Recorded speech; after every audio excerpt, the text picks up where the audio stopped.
এখনো বিয়ের খাবারে গিয়ে অর্ধেক খাবার নষ্ট না করলে আমরা জাতে উঠতে পারি না। আমরা এখনো যেই পরিমাণ কমিউনিটি সেন্টারে একটা বিয়ের প্রোগ্রামে খাবার নষ্ট হয়, এদেশে এখনো ডাস্টবিন থেকে খাবার তুলে খায়। আপনারা রাত্রিরে দেখবেন, কালকেও মগবাজারে দেখেছি রাত্রিরে বাচ্চারা খাবার তুলে খাচ্ছে। এই বাচ্চাটা আপনি হইতে পারতাম, আমি হইতে পারতাম। আল্লাহ আমাদেরকে এখানে পাঠান নাই। তাহলে যে এখনো ডাস্টবিন থেকে খাবার তুলে খাচ্ছে, সেই দেশে আমি ফুটানি করে আমি বিয়েতে খাবার নষ্ট করি, আমার অফিসে খাবার নষ্ট করি, প্রতিদিন ফ্রিজ থেকে এত খাবার ফেলে দেই। আল্লাহ জিজ্ঞেস করলে আপনি আমি জবাব দিব কি ভাই? সুতরাং যতদিন না পর্যন্ত একটা ন্যূনতম অর্থনৈতিক মুক্তি মানুষের জীবনে ঘটবে, আমরা যত দিনের কথা বলি, ভালো কথা বলি, এগুলো তার জীবনে কোনো ভ্যালু অ্যাড করবে না। কারণ ক্ষুধার থেকে বড় দিন এই দুনিয়ায় নাই।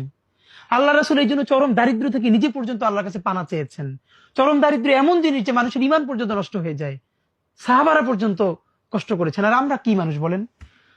তো আমরা যে বৈষম্যহীন একটা ইনসাফের সমাজ তৈরি করতে চাই, সেই লড়াইয়ে কারো অনেক বড় কবি হয়ে উঠতে হবে, ইনসাফের কবি।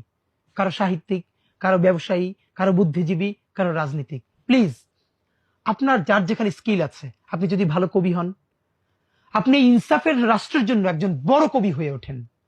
আপনি যদি চিন্তক হন, আপনি গবেষক হন, আপনি লেখক হন, ঔপন্যাসিক হন, আপনি ব্যবসায়িক হন, আপনি প্লিজ 10টা কাজ করেন না।